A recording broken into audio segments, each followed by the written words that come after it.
she's been a clinical psychotherapist for the last 20 years, and I find it amazing in regards to what she's doing at the moment, because she's incorporating music into her life and her work. So I'm very excited to have Dr. Sidra Muntar in the studio.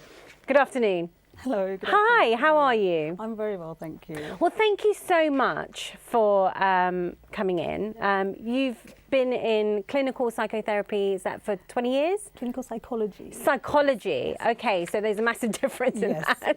Yes. Right,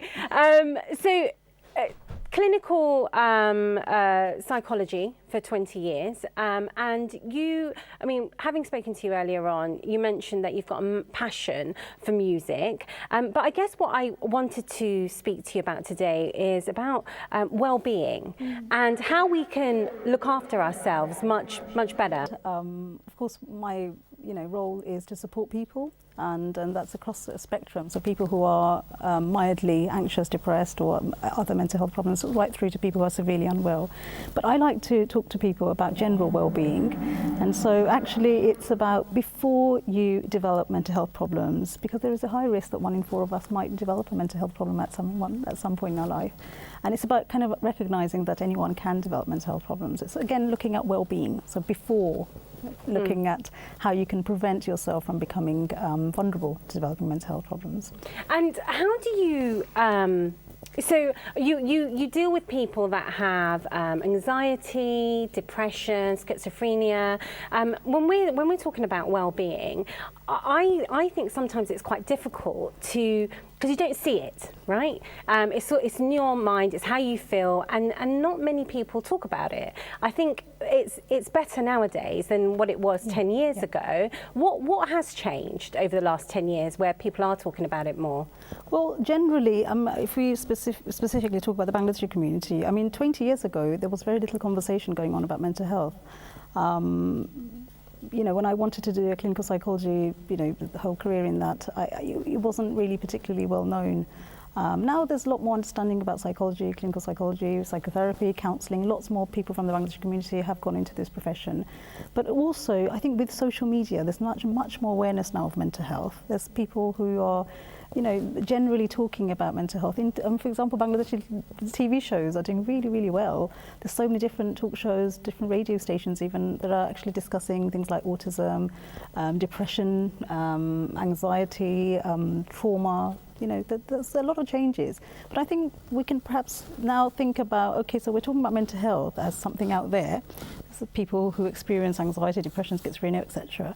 But how can we now start talking about well-being as something that affects all of us? And actually as part of our, the way you would look after your physical health, actually we need to start thinking about how we're going to look after our emotional well-being as part of that general self-care. And I know we can't go into detail, but if you were to say to individuals, take care of yourself, what would be like the first thing you would say to them in the way they should take care of themselves? Well, I think the first thing I would say is that, it's an easy thing to say, to look after yourself and take care of yourself, because I know I say this to myself, and you have to keep reminding yourself of this. The first thing I would say is look at how you structure your day, what you're spending your time doing. So obviously you have to work, you spend time with family. What are you doing amidst all that actually is protected time for yourself to look after your well-being? It could be going for a jog, it could be swimming, it could be cycling, it could be watching your favourite programme on television. Whatever works for you, really. I guess for me, what works is music. And it's something that I've talked a lot about, I write a lot about, and I started taking my own singing lessons actually a few years ago. One of the reasons was I found it incredibly therapeutic and really good for my own well-being. So, and does it have to be, can it be any sort of music? It could be whatever you like. It doesn't even have to be, it could be things from your spiritual texts, it could be prayers, it could be anything that engages the voice, it could be instruments, it could be whatever you could connect with. So in my case, I connect particularly with Bangladeshi music and sort of kind of quite classical Indian type music. And yeah. Well, let's take a little break and watch a small clip of what you've done before.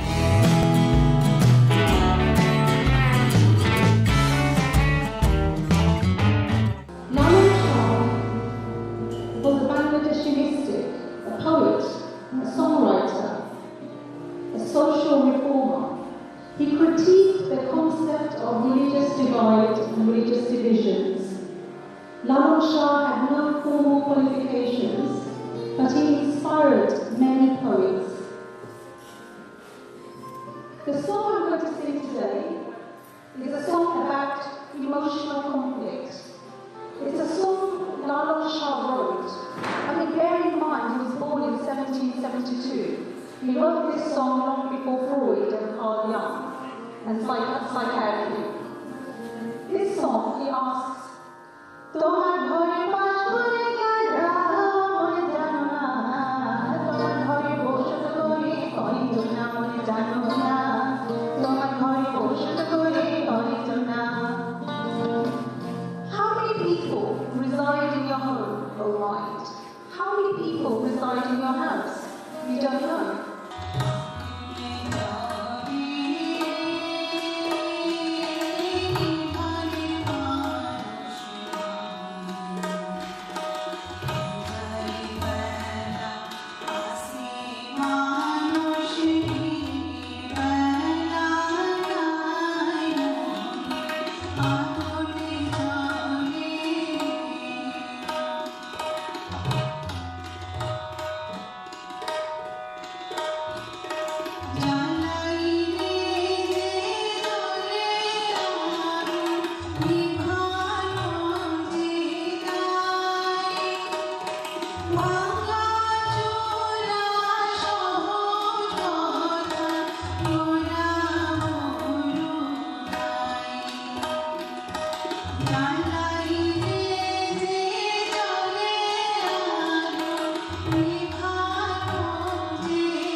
Wow, so can you just give us a little insight into that? Oh, the first clip you saw was, actually this was a bit unusual in terms of the audience and the sort of the setting. It was something called Friends of East London Loonies.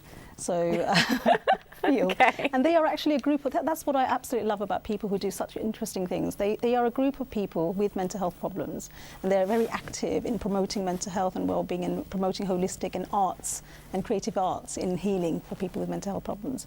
And they organised this. So I went in as a guest, to sing.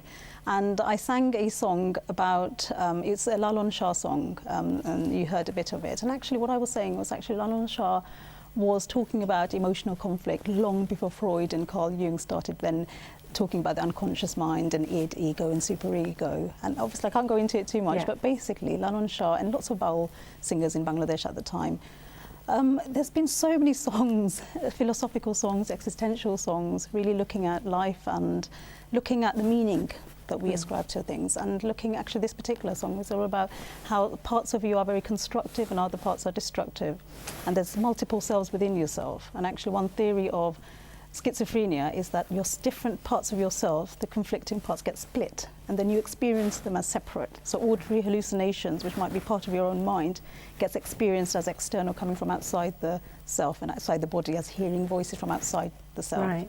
So this song was really about Lalon Shah's song. It's so interesting. One of the things you mentioned also earlier is that you love the use of imagery and photography. Talk me through that. Why is that important to you? I think for me, it's about, for example, I remember one performance I did, for example, was, it was about women who are exploited and sold. And I use photography of actual women who have been exploited and sold and in very vulnerable positions around the world. And particularly, I think this was one in India and Bangladesh. But I guess I like imagery because what I do is with the song, the meaning of that song gets highlighted more when you have some imagery in the background. So actually what the song was talking about women, and it's from a Bollywood film, and most of us watch a Bollywood film, okay, that's very nice, but actually a lot of the songs mean a lot more than just, okay, it's a bit of entertainment. And sometimes we have a song where actually, if you use imagery of real, people, there's something very powerful about imagery and photography. And I don't do any photography myself, But what I really like is using photography done by people in the community. So I like using photography that people have got, sort of given me to use. And for them, it's a really proud thing as well to have their photography used as part of a musical performance. And I think you mentioned before you've used Salam Jones's photos, and I've seen some of his work, and I think it's incredible because it's so authentic and so real that he goes to Bangladesh and takes these pictures that I think are sometimes quite difficult to actually take in and realise that he was there, present, taking those pictures. And I like people who do things like this, very real, very genuine, and people who might not be professional photographers as well, who might be doing it as a hobby, or there could be people like Salam Jones who actually do this much more, seriously. But I guess what I like is, showing a bit of reality. So sometimes we can have a song and it's very pretty and it's nice and it's all sort of everyone's happy and that's lovely, that's good, there's a time and place for that too. But I think there's sometimes it's necessary and useful to have music to depict some social values and social things going on around the world actually that you can communicate to people with music, but not in a way that cripples them and they feel really depressed about it. But I guess in a way that invites them to feel a bit more responsible or helps people feel a bit more positive, that actually maybe I can do a little bit to promote some sort of social change in that area. So just so everyone knows your background, how did you incorporate music? I mean, when did you realise actually I can use music to, I guess, heal? I think when I realised, from a very young age I used to love singing, but I never sang.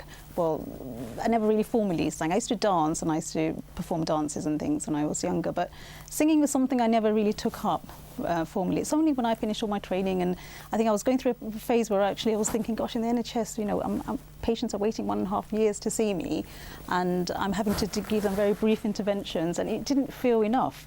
So I started thinking about what else holistically I could bring in. And at that point, I started taking my own singing lessons, which was meant to be actually just casual, just a little bit. And then it somehow grew. I started getting more and more into it because actually I started becoming more interested, not just the singing, but something called Indian Raga. And Raga is amazing, absolutely amazing. And when I realized that there was such a similarity between Indian classical singing and raga-based singing and psychology, that's when I thought, wow, this is so similar to what I've been thinking about and working with, which is about emotions, imagery, raga, and mood. And I think I just became very interested and intrigued and realised actually it was making me very happy and cathartic. So sometimes the things I sing are quite sad, but they are cathartic. Okay. Now, we spoke about social media. Sometimes, it's so easy to be on social media and you see these popular figures and they've got this perfect life. But that's quite difficult, isn't it? Just even for people that are watching it, for their own well-being, but also people that are posting, they're posting a snippet, a moment in their lives. What advice would you give to people, or what are your thoughts on that?